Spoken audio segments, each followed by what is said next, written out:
بسم اللہ الرحمن الرحیم۔ خامنئی کی واپسی یا ایران کے نئے سپریم لیڈر کی سوچ کیا ہے؟ بسیج فورس کے لیے پراسرار پیغام، کیا ایرانی رجیم تقسیم ہو گئی ہے؟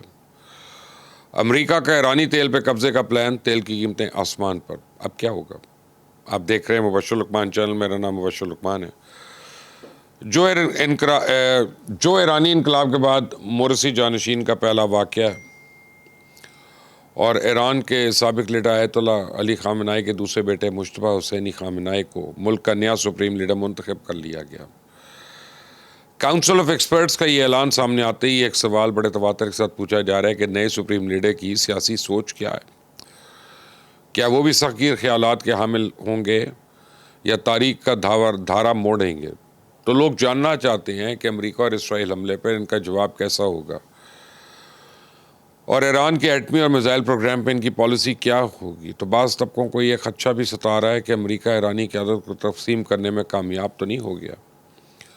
تو اگر آپ مجتبی خامنئی کے ماضی سے واقف ہیں تو پھر آپ کو اس میں کوئی شک نہیں ہونا چاہیے کہ وہ مزاحمت کا راستہ چنیں گے اور اپنی جوہری صلاحیت کو امریکہ اور اسرائیل کے خلاف توازن قائم کرنے کا ذریعہ بنانے کی کوشش کریں گے۔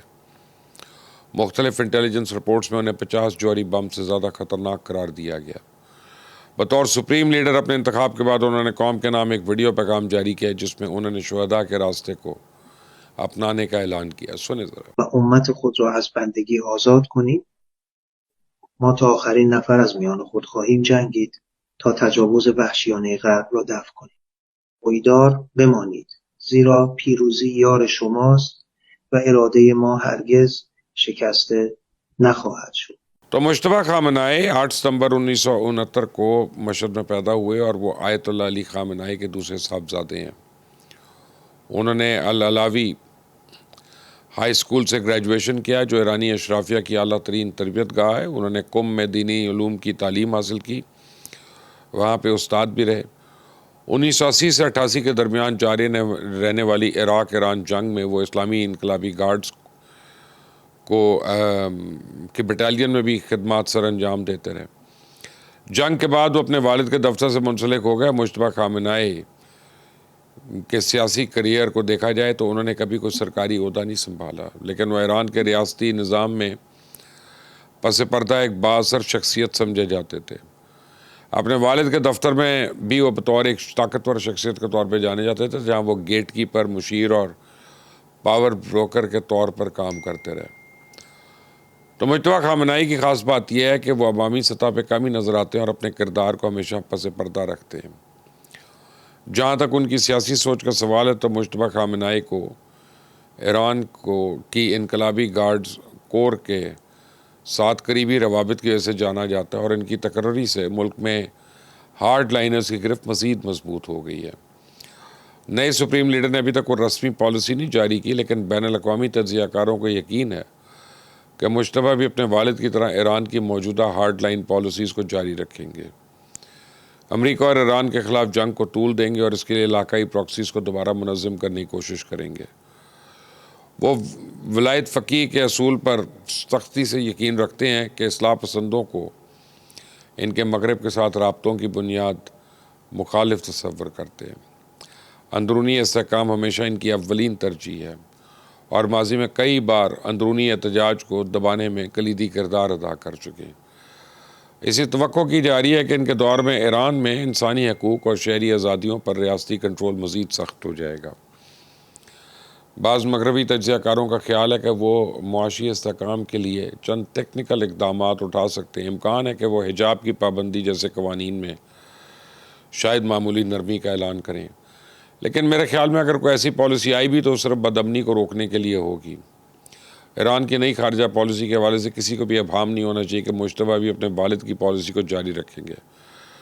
وہ خطے میں امریکہ اور اسرائیل کے خلاف ایک مزاحمتی اتحاد تشکیل دینے کی کوشش کریں گے، میزائل اور ڈرون حملوں میں تیزی لانے پر زور دیں گے اور امریکہ کے ساتھ ممکنہ مذاکرات سے گریز کریں گے، کیونکہ عین جنگ کے دوران مذاکرات کو کمزوری کی علامت سمجھا جائے گا۔ تو مجتبی حسینی خامنئی ذاتی طور پہ ایران کے جوہری پروگرام کو امن کی ضمانت سمجھتے ہیں اور یورینیم کی انریچمنٹ کے عمل کو تیز کرنے کے حامی ہیں۔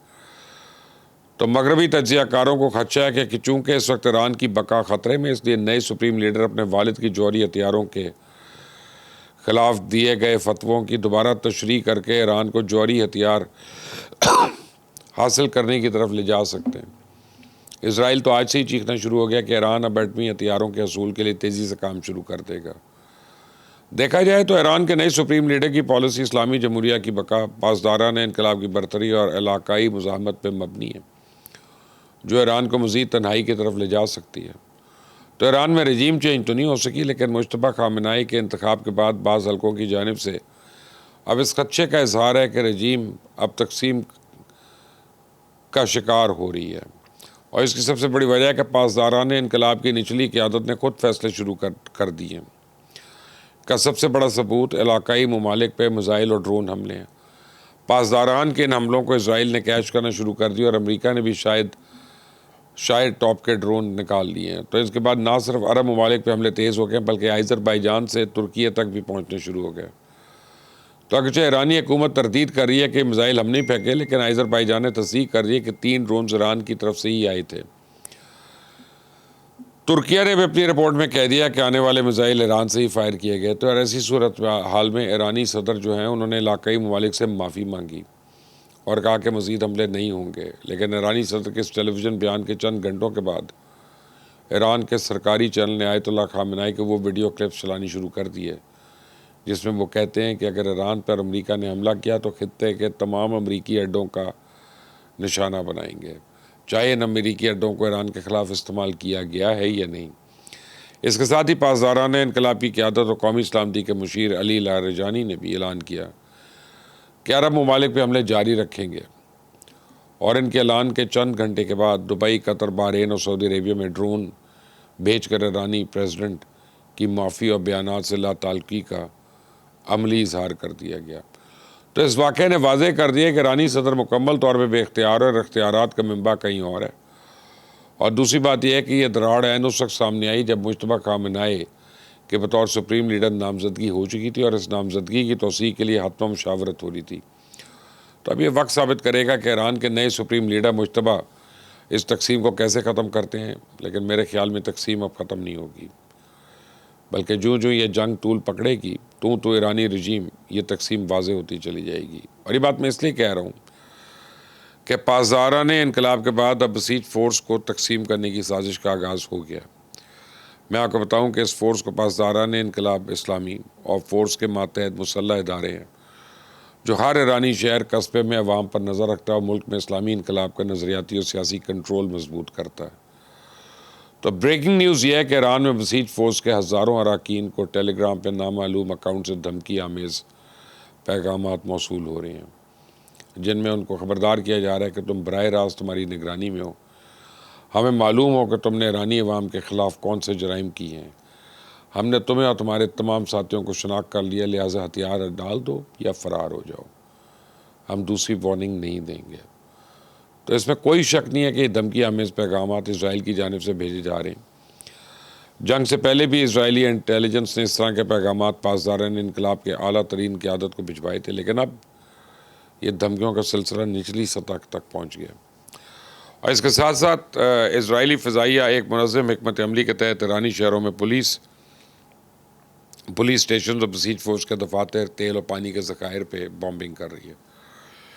اور دوسری جانب ایسی اطلاعات بھی ہیں کہ امریکن انتظامیہ نے ایران کے جزیرہ ہارک پر قبضہ کرنے کی پلاننگ فائنل کر لی ہے۔ تو ایران کی تیل کی تقریباً 90% برآمدات اسی جزیرے کی مرہون منت ہیں۔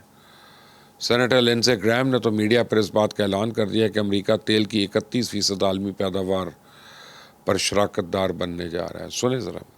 31% of the world's oil reserves. We're going to have a partnership with 31% of the known reserves.